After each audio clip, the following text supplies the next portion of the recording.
तो सत साहेब दोस्तों, आज आपको मैं प्रदर्शनी के अंदर हूं और आज मैं आपको प्रदर्शनी के बारे में बताऊंगा कि यहाँ पर जो है अंदर प्रदर्शनी में क्या है, कबीर साहब के बारे में क्या लिखा हुआ है। परमेश्वर कबीर साहिब जी चारों युगों में आते हैं।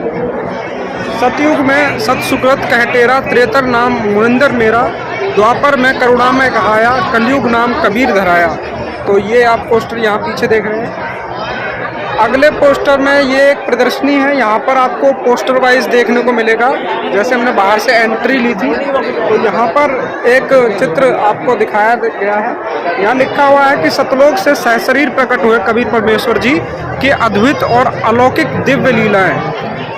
तो इस तरीके की लीलाएं जो शुरू हुई थी शुरुआत से, यानी कि वहाँ से जब जन्म हुआ था प्रभु का, तो उसके बाद यहाँ पर एक पोस्टर है, आप देख सकते हैं।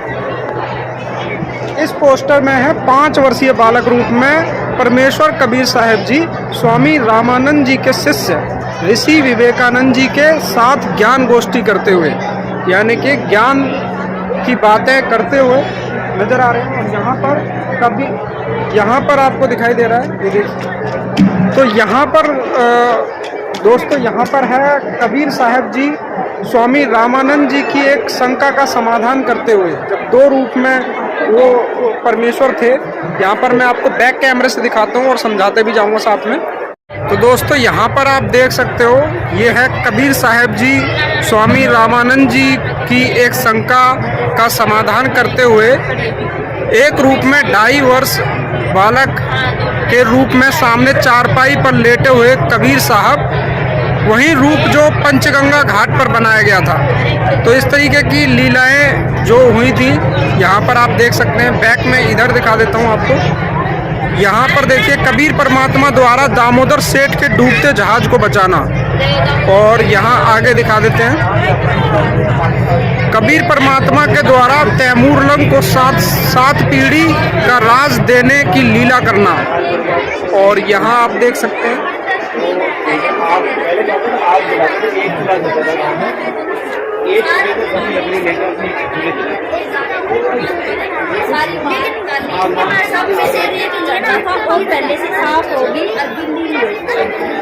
यहाँ पर देखिए, यहाँ पर लिखा हुआ है कबीर परमात्मा जी की समस्त वेद के रूप में रूमी की किताबों को लहर तालाब से बाहर निकालने की लीला।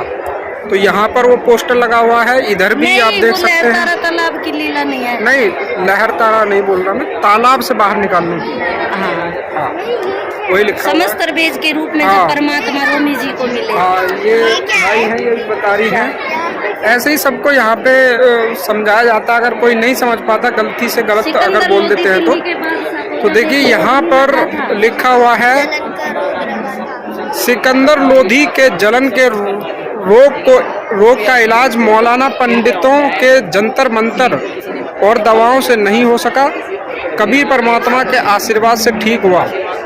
तो ये एक चित्र है, यहाँ पर ये भी एक कहानी दर्शाता है। इसके बाद यहाँ देख लेते हैं, यहाँ आपको दिखाई दे रहा है, राजा सिकंदर लोधी के पीर शेख तकी के कहने पर दरिया में बहाए गए बालक को कबीर परमेश्वर जी द्वारा पुनः जीवित करना। हाँ, बताओ आप बताओ। सत साहिब जी, इस प्रदर्शनी में परमात्मा राजा सिकंदर लोधी का एक शेख तकी जो पीर था, उसने कहा था परमात्मा को कि अगर ऐसी कबीर साहिब में शक्ति है, सही मतलब चमत्कार करते हैं, तो ये मतलब मुर्दे को जिंदा करके दिखा दे।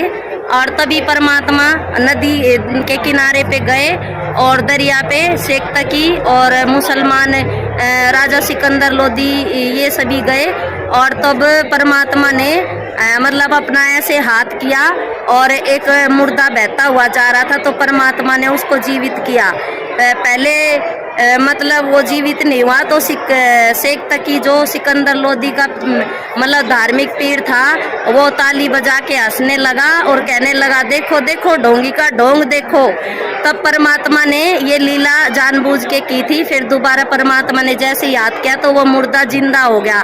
तो सब बोले कमाल हो गया, कमाल हो गया। तब परमात्मा ने उसका नाम कमाल रखा और उसको अपने मतलब बच्चे के रूप में अपने साथ रखा। बहुत ये बढ़िया, वहाँ की बहुत लीला बढ़िया। है। तो इन्होंने पूरी स्टोरी आपको बता दी। मैं शॉर्ट में बताने की कोशिश कर रहा हूँ कि आप इसको और ज़्यादा अच्छे से समझने के लिए आप संत रामपाल जी महाराज के सत्संग सुन सकते हैं। बाकी शॉर्ट्स में बता दीजिए, शॉर्ट्स में ये क्या लिखा हुआ है इसको पढ़कर बता दीजिए आप। ये राजा सिकंदर लोदी के शेख तकी जो मतलब धार्मिक गुरु थे, उन्होंने कहा कि मेरी लड़की कब्र में है और ऐसा अगर तेरे में मतलब इतनी शक्ति है तो मेरी लड़की को जीवित कर दो। तब परमात्मा ने ये कहा कि हे शेख तकी की बेटी मतलब परमात्मा के वचन से जिंदा हो जा। तब वो बेटी कब्र से निकलकर जिंदा हो गई और शेख तकी ये देखकर और वहाँ पे अन्य जितने भी श्रद्धालु मुसलमान पीर और सिकंदर लोदी सब खड़े थे, ये चमत्कार देखकर गदगद हो गए। और सबने कहा कमाल हो गया। तो यहाँ पर कमाली नाम रख दिया इस लड़की का। नहीं, उसका तो कमाल उसका कमाल था, इसका कमाली नाम रख दिया गया। हाँ। तो यहाँ भी कमाल बोला गया तो कमाली नाम रख दिया गया था। तो ये जो है कबीर साहब के बारे में बोला जाता है कि वो उनके बच्चे थे और उनका नाम कमाल और कमाली था। तो ये वाली कहानी वहाँ थी जिसकी वजह से उनके बच्चों का नाम रखा गया था। और यहाँ पर आप देख सकते हैं, यहाँ लिखा हुआ है शेख तकी पीर के द्वारा उबलते तेल के कढ़ाई में परमात्मा की परीक्षा ली, क्योंकि मुसलमानों का जो सिकंदर लोदी का धार्मिक पीर था वो परमात्मा से ईर्ष्या रखता था और अपने आप को सर्वोच्च समझता था उस समय में, और परमात्मा को नीचा दिखाने के लिए उनकी बार बार मतलब ऐसी परीक्षाएं ले रहा था। तो जब परमात्मा ने कहा कि पहले अपना चेक कर लो, कभी तुम बाद में कहो कि ये तेल ठंडा था, तब पर सिकंदर लोदी ने अपनी उंगली उसमें डाल के देखी तो उसकी आधी उंगली जल गई थी और परमात्मा उस कढ़ाई में पूरे ऐसे बैठ गए और परमात्मा को बिल्कुल भी जलन महसूस नहीं हो रही थी, क्योंकि परमात्मा तो चंदन से भी ज़्यादा ठंडे शरीर वाले हैं, इसलिए परमात्मा को तो कुछ नहीं हो सकता। परंतु वो सिकंदर लोदी का धार्मिक गुरु शेख तकी ये बिल्कुल नहीं मान रहा था और अंत तक उनकी बार बार परीक्षाएं ले रहा था। उसी तरीके से यहाँ पर भी है, कबीर परमात्मा को शेख तकी पीर के द्वारा खूनी हाथी से कुचलवाने की निसफल कुचेष्टा, यानी कि हाथी से कुचलवाने की भी चेष्टा की गई थी कबीर साहब को, उसमें भी बच गए थे परमात्मा, यानी कि उसमें भी कुछ नहीं हुआ था परमात्मा को। और यहाँ पे आप देख सकते हैं नेक्स्ट, तो यहाँ पर परमेश्वर जी को गंगा दरिया में डुबोकर मारने की कुचेष्टा की गई थी। ये देखिए गंगा दरिया में डुबोने की पूरी प्रयास किए गए थे। बादशाह सिकंदर लोदी और मुस्लिम पीर शेख तकी ने अपनी क्रूरता के सभी सीमाएं लांघते हुए कबीर परमेश्वर जी को गंगा दरिया में डुबोने की कुचेष्टा की और उन पर तीर तोप के गोले पत्थरों की वर्षा करवाई, परंतु उनके सभी प्रयास निसफल रहे और कबीर परमेश्वर जी को एक खरोच तक नहीं आई और वे गंगा जल की तरह पर दिव्य मुस्कान के साथ सहजता से विराजमान रहे। हाँ बिल्कुल। तो देखिए जो है बहुत अच्छे से माई हमें बता रही है, पूरा समझा रही है अच्छे से, उनको भी पूरी कहानी याद है, यानी कि गुरुजी जो बताते हैं सारी कहानी आपको यहाँ पे कि जो आध्यात्मिक है, जो आध्यात्मिक क्षेत्र में सही है, सच है, वही लिखा हुआ है सब कुछ। ये देखिए यहाँ पर है, काशी के पंडितों काजियों के द्वारा कबीर परमात्मा के नाम खुले भंडारे की झूठी चिट्ठी फैलाने का षड्यंत्र रचना। उसके आगे क्या है भाई? कबीर परमात्मा के द्वारा 18 लाख साधु संत को 3 दिन तक काशी में भंडारा करवाना। ये काशी में शेख तकी ने सभी को 18 लाख को झूठी चिट्ठी पूरे विश्व में पहुंचाई थी कि कबीर भंडारा करेगा 3 दिन का और एक दोहर और एक मोहर देगा और 3 दिन तक चलेगा। 3 टाइम दूर दूर तक सभी साधु संत आए और 3 टाइम भोजन खाया। और इस भंडारे में एक और करिश्मा हुआ था कि काशी में जब भी भंडारा कर रहे थे तो वो ऐसा भंडारा था कि मतलब किसी को भी मलमूत्र त्यागने की जरूरत नहीं पड़ रही थी, क्योंकि वो भंडारा उनके शरीर में ही रम रहा था। हाँ, नहीं तो पूरी काशी में चारों तरफ गंदगी का ढेर लग जाता। इस तरफ क्या है? काशी के तथाकथित ब्राह्मण बोले श्रद्धालुओं को स्वर्ग भेजने के नाम पर काशी में करोत लगाने का षड्यंत्र रचते हुए प्रदर्शनी में दिखाया हुआ है। आज से 625 साल पहले काशी के अंदर मतलब एक ऐसी भ्रमणा फैलाई हुई थी इन काशी के ब्राह्मणों ने कि जो मतलब अपना काशी में, हाँ, काशी में शरीर त्यागेगा क्रोध से तो वो सीधा स्वर्ग में जाएगा। और परमात्मा ने उनका ये भ्रम निवारण करने के लिए मगर में जाके मतलब लोगों का अपना शरीर त्याग कर दिखाया था, और परमात्मा ने उनका ये भ्रम निवारण किया था। आगे यहाँ पर क्या है मैं ये बताऊं। ये वो क्रोध है जो जहाँ पर मतलब बड़े बुजुर्ग लोगों को जो ये अपने अंदर सोचते थे कि हमें स्वर्ग में जाना है, तो वो काशी के क्रोध पर जाकर इन जो उनके ब्राह्मण लोग थे वो उनसे आरे के नीचे अपना मतलब सिर को देते, और ऊपर से ये उन्होंने षड्यंत्र रचा हुआ था, जैसा कि आपको पिक्चर में दिखाया हुआ है। ऊपर से एक फिरनी है और उस पे से धागे को लपेटा हुआ है, और ये पीछे से खींच देते, और मरने वाला सोचता कि मैं तो मतलब स्वर्ग चला जाऊंगा, जबकि ये एक जीव हत्या की जा रही थी। भ्रमित समाज को भ्रम फैलाया जा रहा था। हाँ। और इसके पीछे कहानी भी है, आप सत्संग सुन सकते हैं संत रामपाल जी महाराज के, तो उसमें पूरी जानकारी आप वहां से आपको मिलेगी। ये देखिए यहाँ पर है, ये एक प्रदर्शनी लगा रखी है, यहाँ पर लिखा है कबीर परमेश्वर जनता का भ्रम निवारण करते हुए कि भक्ति करने वाला चाहे कहीं शरीर त्यागे वो अपने उद्देशित लोक को ही जाता है। लालची पंडों ने भ्रम फैला रखा था कि काशी में मरने वाला स्वर्ग जाएगा और मगहर में मरने वाला नरक में जाएगा अथवा गधा बनेगा। तो इस तरीके की भ्रम फैला रखा था पांडवों ने। तो कबीर साहब उनका जो है भ्रम दूर करते हुए यहाँ पर एक प्रदर्शनी लगी हुई है। इसी के साथ आगे चलते हैं, आगे दिखाते हैं आपको। भाई आगे भी कुछ है, इसके आगे भी समझ लेते हैं। बच्चों को ले लो साथ में। तो यहाँ से आगे, यहाँ से शुरू हो रहा है, तो एक यहाँ से शुरू हो रहा है। यहाँ पर एक प्रदर्शनी लगी हुई है, इसमें है ब्राह्मणों द्वारा फैलाई गई अफवाह का भ्रम खंडन करने के लिए परमेश्वर कबीर साहिब जी काशी से मगर में अपना लीलामयी शरीर त्यागने के लिए जाते हुए परमात्मा ने यहाँ मगर में अपना शरीर त्यागने के लिए हिंदू मुसलमानों को और दिल्ली के बादशाह शेख तकी सिकंदर लोदी को लेके आए और कहा कि मैं यहाँ पर शरीर त्यागूंगा और मेरे बचने के बाद जो भी मिलेगा उसको तुम आपस में बांट लेना और झगड़ना मत, और तुम हिंदू मुस्लिम अलग अलग नहीं हो, मिलजुल कर रहना। तब परमात्मा ने क्या करा, एक चादर नीचे बिछाई और एक ऊपर बिछाई और शरीर को त्यागते हुए चले गए। और देखा सभी ने कि परमात्मा तो ऊपर की तरफ उड़ते हुए जा रहे हैं। दो हिंदू और मुसलमान गले लगकर फूट फूट कर रोए और उनको चादर एक एक चादर बांट ली और फूल मिले थे बीच में उन फूलों को।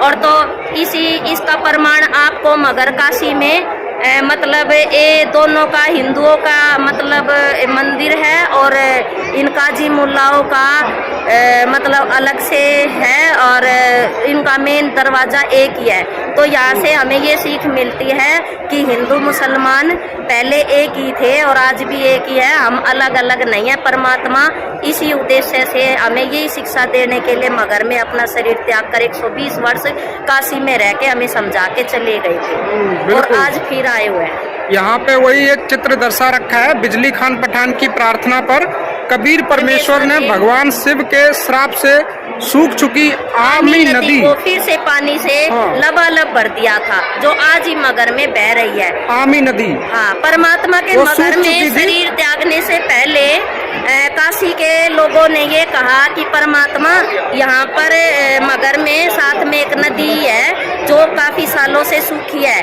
उसको श्राप लगा हुआ है शिव जी का और तब से वो पूरी सूखी हुई है। तो आप अगर दया कर दे तो वो फिर से लबालब भर जाएगी। तो परमात्मा बोले चलो आओ दिखाओ। तो परमात्मा और अन्य हिंदू मुसलमान सभी उनके साथ गए और परमात्मा ने अपना हाथ ऐसे ही किया और वो एकदम मतलब भर के लबालब वो नदी चल पड़ी और आज भी उसका प्रमाण मगर में बह रही है, आप जाके देख सकते हैं। इसके आगे भी है, आगे भी देख लेते हैं। ये जो अभी माई ने बताया, ये क्या है माई, बताना जरा इसके बारे में। कबीर परमेश्वर जी के जो पार्थिव शरीर को अपने कब्जे में लेने को तैयार खड़ी नवाब बिजली खान पठान और राजा वीर सिंह बघेल की सेनाएं तथा सतलोक जाने से पहले आपसी भाईचारे और सतभक्ति करने का अंतिम संदेश देते कबीर परमेश्वर जी। कबीर परमात्मा अपना शरीर त्यागने से पहले हम सभी को, हिंदू मुसलमानों को समझा रहे थे कि मेरे शरीर त्याग जाने के बाद तुम आपस में लड़ना झगड़ना मत, और जो कुछ भी तुम्हें यहाँ मिले आपस में बांट लेना। जी जी बिल्कुल। अभी यहाँ पर भी प्रदर्शनी है, इसके बारे में बताएं माई। कबीर परमेश्वर के शरीर सतलोक जाने के बाद अपनी गलती पर पछतावा करके आपस में गले मिलते हिंदू और मुसलमान भाई। इस तरह कबीर परमेश्वर ने लालची पांडवों द्वारा फैलाए भ्रम का निवारण भी किया और हिंदू मुसलमान में होने वाले आपसी गृह युद्ध को भी टाल दिया, जो कि महाभारत से भी भयंकर युद्ध होता। उस समय परमात्मा ने अपने शरीर को त्याग कर इस युद्ध को टाला था।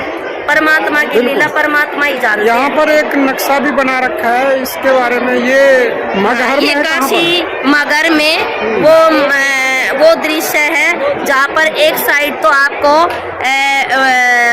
मजार कबीर साहिब की मिलेगी, यानी कि हिंदू मुसलमान अपनी, ये मजार है, ये मंदिर है। हाँ वो मंदिर है। और जब परमात्मा ने कहा था कि जो कुछ भी तुम्हें मिले आपस में बांट लेना, इस यादगार में उस समय काशी के हिंदू और मुसलमानों ने एक साइड को मजार बनाई थी उनकी यादगार में, और एक तरफ ये हिंदुओं का मंदिर बनाया था। बिल्कुल, मैं थोड़ा पास से दिखा देता हूँ आपको। ये देखिए इस तरीके की है ये मजार, और इस तरफ है मंदिर। तो जब परमात्मा कबीर साहब यहाँ से शरीर त्याग कर निकले थे, तो ये एक एग्जाम्पल के तौर पे, हाँ, तो इस तरीके से यहाँ पे भगत जी समझा भी रहे इसके बाद। ये इस बात का प्रमाण है, संसार, पूरे संसार में आपको हिंदू मुसलमानों का मंदिर और मजार का ये नज़ारा काशी मगर के अलावा आपको और कहीं भी नहीं मिलेगा। ये इस बात की गवाह है कि परमात्मा आज से 627 साल पहले काशी मगर में आए थे और हमें समझाकर 120 वर्ष रहकर लीला करके चले गए थे सह शरीर सतलोक को। परमात्मा परमात्मा कवियों की तरह कविताओं, दोहोर, लोकोक्तियों के माध्यम से भी अपना ज्ञान प्रचार करते हैं। ऋग्वेद इसका प्रूफ आपको ऋग्वेद मंडल 9 सूक्त 86 मंत्र 17 कबीर देव शिशु रूप धारण कर लीला करता हुआ बड़ा होता है और कविताओं द्वारा तत्व ज्ञान वर्णन करने के कारण कवि की पदवी प्राप्त करता है, अर्थात उसे कवि कहने लग जाते हैं। वास्तव में वह पूर्ण परमात्मा कबीर ही है। उसके द्वारा रची अमृत वाणी कबीर वाणी अर्थात कबीर कही जाती है, जो भक्तों के लिए स्वर्ग तुल्य सुखदायी होती है। वही परमात्मा तीसरे मुक्ति धाम अर्थात सतलोक की स्थापना करके एक गुंबद अर्थात गुंबज में सिंहासन पर तेजो में मानव दृश्य शरीर के आकार में विराजमान होता है। इस प्रदर्शनी में यही परमात्मा बताया, ये दिखाया गया है, इस प्रदर्शनी के माध्यम से समझाया गया है। यहाँ पर प्रूफ भी दिए गए हैं। धर्मदास जी को मिले कबीर परमात्मा, तो ये वाणी है। प्रथम चरण में परमात्मा धर्मदास जी को मिले, इस प्रदर्शनी से यह दिखाया जा रहा है। और इधर मीराबाई जी को मिले कबीर परमात्मा, और इधर संत दादू दास जी को मिले कबीर परमात्मा। इस प्रदर्शनी में ये दर्शाया जा रहा है कि संत दादू दास जी को मिले कबीर परमात्मा। दादू साहेब जी गली में जब 7-8 वर्ष के थे, गली में बच्चे के रूप में खेल रहे थे, तब परमात्मा उनको आके मिले सह शरीर सतलोक से जिंदा बाबा के रूप में। मलुकदास जी को मिले, हाँ मलुकदास जी को मिले। आदरणीय मलुकदास साहेब जी कबीर देव जी के साक्षी 42 वर्ष की आयु में श्री मलुकदास साहेब जी को पूर्ण परमात्मा मिले तथा 2 दिन तक श्री मलुकदास जी अचेत रहे। फिर निम्न वाणी उच्चारण की, जपोरे मन सतगुरु नाम कबीर, जपोरे मन परमेश्वर नाम कबीर। एक समय गुरु बंसी बजाई कालंदरी के तीर, सुर नर मुनिजन थक गए रुक गया दरिया नीर। जपोरे मन परमेश्वर नाम कबीर, काशी तज गुरु मगहर आए दोनों दीन के पीर। कोई गाड़े कोई अग्न जलावे ढूंढा ना पाया शरीर, चार दाग से सतगुरु न्यारा अजरो अमर शरीर, दास मलूक सलूक कहते खोजो खसम कबीर, जपो रे मन सतगुरु नाम कबीर। बिल्कुल। तो परमात्मा की इतनी अच्छी अच्छी वाणी बोलने वाले इतने हमारे पुराने जो यहाँ पे लगे हुए हैं संत मलूक दास जी, उन्होंने भी अपनी वाणी में बहुत कुछ बताया। यहाँ पे गुरु नानक देव जी हैं, इनकी वाणी में भी बहुत कुछ लिखा हुआ है, इनके बारे में बताया जरा। कलयुग के में परमात्मा जब प्रथम चरण में आए थे तो श्री गुरु नानक देव जी को भी मिले।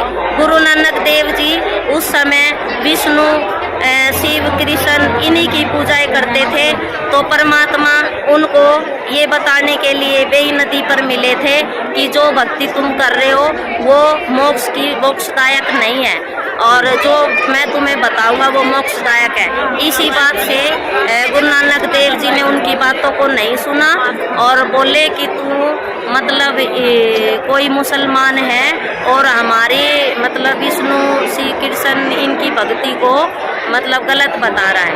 तब गुरु नानक देव जी को बार बार मिले परमात्मा, और फिर वो इस प्रमाण के लिए भी है, हाँ, उनके बारे में बताते काशी में थोड़ा थोड़ा बता दे ताकि लंबी वीडियो ना रहेगी, इसके बारे में बता। परमात्मा आज से 350 साल पहले कलयुग में ही संत गरीबदास जी को मिले। 10 वर्ष की आयु में गरीबदास जी अपने खेतों में गाय चरा रहे थे, तब परमात्मा जिंदा बाबा के रूप में सुबह सुबह 10 बजे आकर उनको मिले।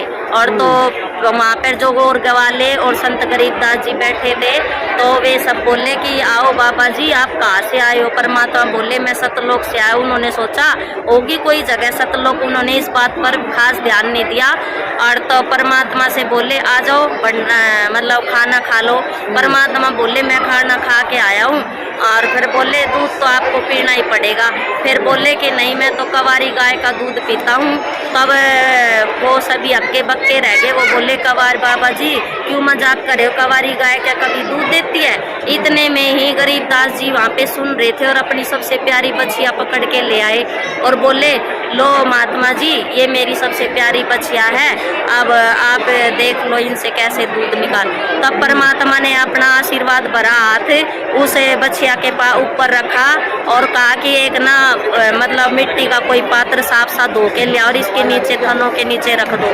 जैसे ही परमात्मा ने अपना आशीर्वाद भरा हाथ उस बछिया पर रखा और तो नीचे जो बर्तन रखा हुआ था वो लबालब दूध से भर गया और थनों से दूध आना अपने आप ही बंद हो गया। तब परमात्मा ने कहा लो पी लो। वे सभी उन्हें नहीं पिया, बोले हम नहीं पीते जादू जंतर का दूध। तब गरीबदास जी ने कहा लाओ बाबा जी मेरे को दे दो, ऐसा अमृत के कब कब मिलता है। तब गरीबदास जी महाराज ने पिया और तब परमात्मा ने उनको ज्ञान समझाया और गरीबदास जी महाराज को सतलोक लेके गए। 3 दिन तक सतलोक में रखा। जब उनके पार्थिव उनके शरीर को फूकने जा रहे थे तब परमात्मा ने गरीबदास जी महाराज को उनके पार्थिव शरीर में उनकी आत्मा को पुनः भेज दिया था। इस प्रकार यह लीला दिखाई गई है। यहाँ पर भी है कुछ ये परमात्मा का यथार्थ कबीर पंथ परिचय। कबीर सागर कबीर वाणी पृष्ठ नंबर 136-37 पर वाणी लिखी है कि संवत 1775 होई ता दिन प्रेम प्रगटे जग सोई, साखी हमारी ले जीव समझावे असंख्य जन्म ठोर नहीं पावे। 12वें पंथ प्रकट है वाणी शब्द हमारे की निर्णय खानी, अस्थिर घर का मर्म न पावे ये 12 पंथ हम ही को ध्यावे। 12वें पंथ हम ही चलावे सब पंथ मेट एक ही पंथ चलावे। धर्मदास मोरी लाख दुहाई मूल शब्द बाहर न जाई, मूल ज्ञान बाहर जो परही पिछली पीढ़ी हंस नितरही। 33 अरब ज्ञान हम बाखा मूल ज्ञान गोय हम राखा, मूल ज्ञान तुम तब लग छिपाई जब लग द्वादश पंथ ना मिट जाई। तो ये कुछ वाणी है जिसको हिंदी में अनुवाद आप अच्छे से समझ पाओगे। यहाँ पर है पवित्र गीता जी के अनुसार शास्त्र अनुकूल शास्त्र विरुद्ध साधना का चित्र। तो शास्त्र अनुकूल क्या है और शास्त्र विरुद्ध क्या है उसके बारे में ये चित्र दर्शाए गए हैं। इसके बारे में बताइए कहाँ से चित्र लिए गए हैं। हाँ जी ये चित्र हमारे की जो सबसे पहला चित्र है आपको इसमें दिखाई दे रहा होगा कि ये संसार एक उल्टा लटका हुआ पीपल का पेड़ समझो, और इसकी जड़ जो है ऊपर कबीर साहिब हैं और पत्ते आदि ये पूरा संसार है, और इससे 3 शाखाएं निकली हुए हैं, वो ब्रह्मा विष्णु महेश है, और इससे एक मोटी डार निकली हुई है वो अक्षर पुरुष है, और उससे एक और डार है वो सर पुरुष है। यानी कि परमात्मा ने ये कहा है कि ये हम जो भक्ति कर रहे हैं शास्त्रों के विरुद्ध कर रहे हैं, और हमें जबकि अपने इस पौधे को सीधा करके भक्ति करनी चाहिए, क्योंकि पौधे की जड़ में पानी देंगे तब पौधा बड़ा होगा, तब उसको पत्ते फल फूल लगेंगे, तब हम फल खाएंगे। क्योंकि अगर हम पत्ते आदि को पानी देंगे तो वो पौधा तो हमारा सूख जाएगा। कहने का इस चित्रों के माध्यम से परमात्मा का कहने का उद्देश्य ये है कि हम शासन विरुद्ध साधना कर रहे थे अब तक, और हमें शास्त्रों के अनुसार साधना करनी चाहिए। इसका प्रमाण गीता अध्याय नंबर 15 श्लोक नंबर 1 व 2 और तथा 16 व 17 में दिखाया गया है। इधर भी सर्व ब्रह्मांडों का रहस्य है, ये पूरा ब्रह्मांडों का चित्रण दिया गया है।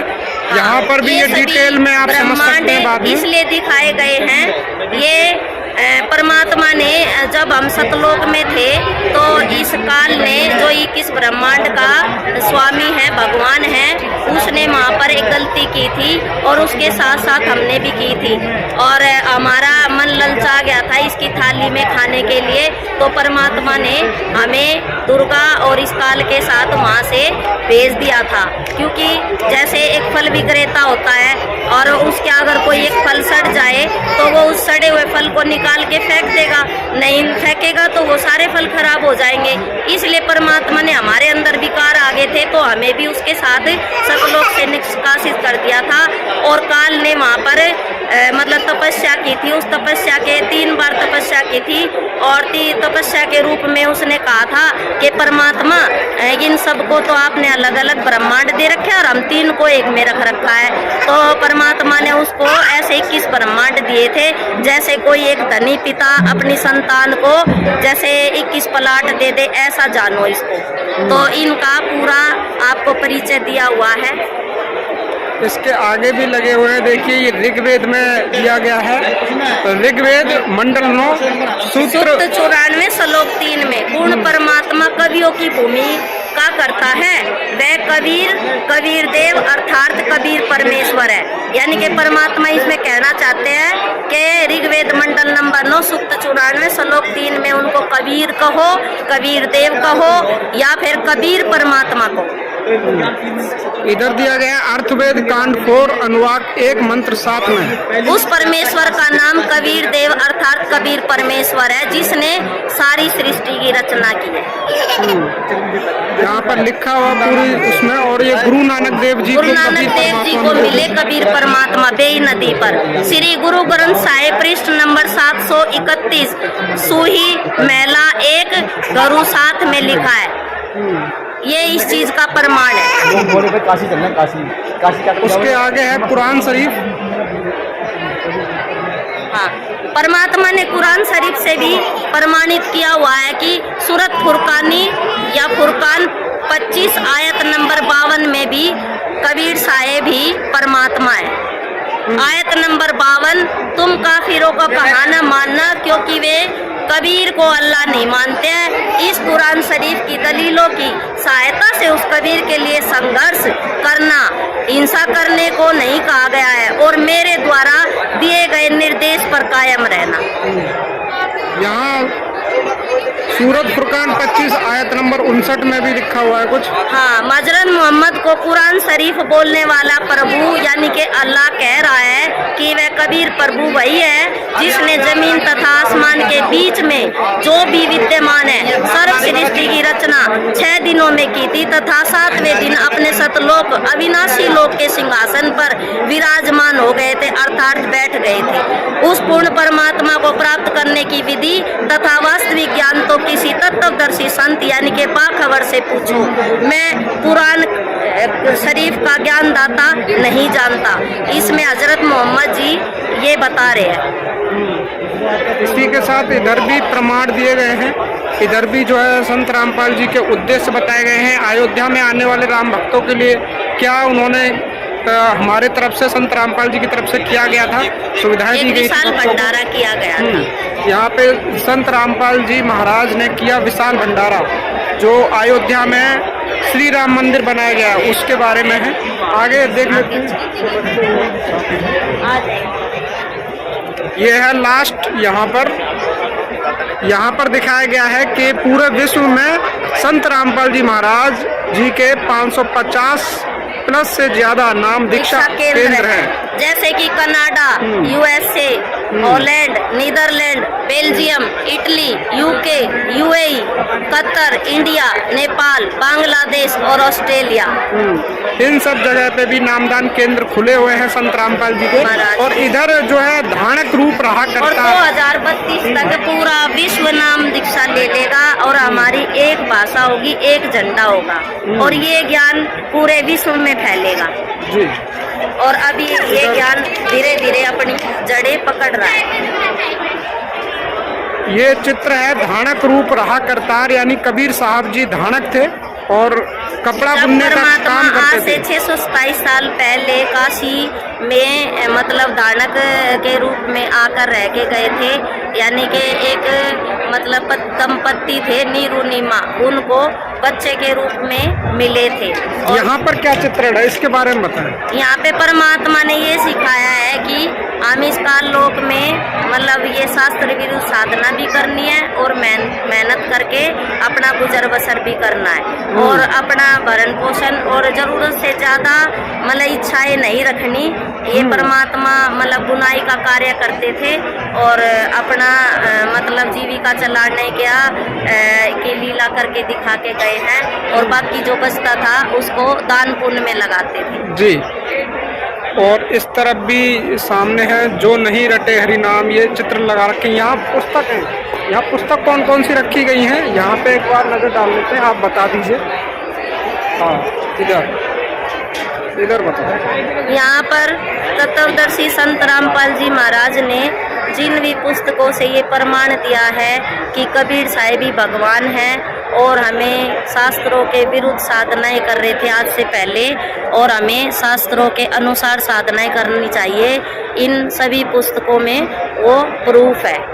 जैसे कि ये है संक्षिप्त महाभारत द्वितीय खंड, मार्कंडे पुराण, महर्षि दयानंद चरित्र, ये आगे रामचरित्र मानस, कबीर सागर का सरलार्थ, कुरान शरीफ, ऋग्वेद और घट रामायण, गहरी नजर गीता में और आदि श्री गुरु ग्रंथ साहिब और भविष्य पुराण, सभी से परमात्मा ने प्रमाण दिए हैं कि कबीर ही परमात्मा है और हमें शास्त्रों के विरुद्ध साधना करने से ही। ये सारे प्रमाणों की पर्ची लगी हुई है यहाँ पे। ये पर्ची जो है हर पुस्तक में ये पर्ची लग रही है, तो इन पर्चियों के माध्यम से आप सीधा खोलोगे तो वहाँ पे प्रमाण मिल जाएगा आपको। ये इस तरीके की पर्ची दी गई है। आगे दिखा देते हैं आपको, मैं बता देता हूँ। आप बताओ। हाँ, ये शिव पुराण है, यहाँ पे देखिए कुरान शरीफ है, संक्षिप्त महाभारत है, गरुड़ पुराण है, श्रीमद् भागवत महापुराण है, श्रीमद् देवी भागवत महापुराण है और अर्थवेद है, ऋग्वेद है, आदि गुरु ग्रंथ साहिब है, सामवेद है और परमेश्वर का सार संदेश ऋग्वेद और श्रीमद् भगवद गीता, जन्म साखी, शिव महापुराण, ये सारे जितने भी जो है हमारी पुस्तकें हैं, आध्यात्मिक पुस्तकें, सभी यहाँ पे प्रदर्शन किया जा रहा है। रामायण है, श्री वाल्मीकि रामायण है, ऋग्वेद है और वही कबीर सागर है और ज्ञान गंगा पुस्तक है जो कि सभी को दी जा रही है। भक्ति बोध है, यहाँ पे आप देखें भक्ति बोध और संत मत प्रकाश, तो लगभग सारी पुस्तकें यहाँ पे अवेलेबल हैं जिनके माध्यम से बताया जाता है कि असली प्रभु कौन है और उनको पाने का तरीका क्या है, कैसे हम मोक्ष प्राप्त कर सकते हैं। तो सदग्रंथ के अनुसार भक्ति करने से और सही गुरु को ज्ञान प्राप्त करने से और उस मार्ग पर चलने से हमें वो परमात्मा प्राप्त होते हैं जिनको हम ढूंढ रहे हैं। तो यहाँ पर आप देख सकते हैं ये प्रदर्शनी थी, ये चारों तरफ से मैं आपको दिखा दे रहा हूँ। तो और यहाँ पर भी देखो ऐसे पोस्टर लगा रखे हैं। बाकी जो है भाई ने हमें बहुत अच्छे से समझाया। ये भाई है। भाई नाम क्या है आपका? मेरा नाम है सुमन दासी। सुमन दासी नाम है भाई का। तो काफ़ी अच्छे से समझाया हमें। और जो है यहाँ मेरे जो जितने भी आप वीडियो देखते हैं, आप सभी इसी तरीके से वीडियो देखते रहें और आपको हम दिखाते रहेंगे संत रामपाल जी के उद्देश्य और वो परमात्मा कौन है उसको अगर आप ढूंढ रहे हो तो आप संत रामपाल जी महाराज के सत्संग जरूर सुने और इसी तरीके से हमारे साथ जुड़े रहें। तो आगे की वीडियो हम नेक्स्ट जब भंडारा आएगा तब आपको दिखाएंगे। और इसके साथ ही जब जब मैं यहाँ पर आता हूँ, किसी भी समागम में जब मैं जाता हूँ, तो आपके लिए एक नई वीडियो लेके आता हूँ और दिखाता हूँ आपको कि क्या चल रहा है, संत रामपाल जी महाराज के उद्देश्य क्या हैं, किस पर कार्य कर रहे हैं। तो इसी के साथ आप सबका धन्यवाद और सभी भक्तों को सत साहिब। मिलते हैं नेक्स्ट वीडियो में। सत साहिब। और सतगुरु रामपाल जी भगवान की जय हो। हाँ दोस्तों, देखो अभी सतलोक आश्रम से हम बाहर आ गए हैं और अब जा रहे हैं घर की ओर। सेवा कर ली, सोशल मीडिया की सेवा करी थी, उसके बाद और फिर थोड़ा भंडारा वंडारा करके जो हमने पहले ही कर लिया था वो। तो अब हम घर जा रहे हैं, हमने ले लिया प्रसाद। अब घर चलते हैं, मिलते हैं आपको नेक्स्ट ब्लॉग में। ये ब्लॉग कैसा लगा कमेंट में जरूर बताइएगा। चैनल को सब्सक्राइब करना मत भूलिएगा। धन्यवाद।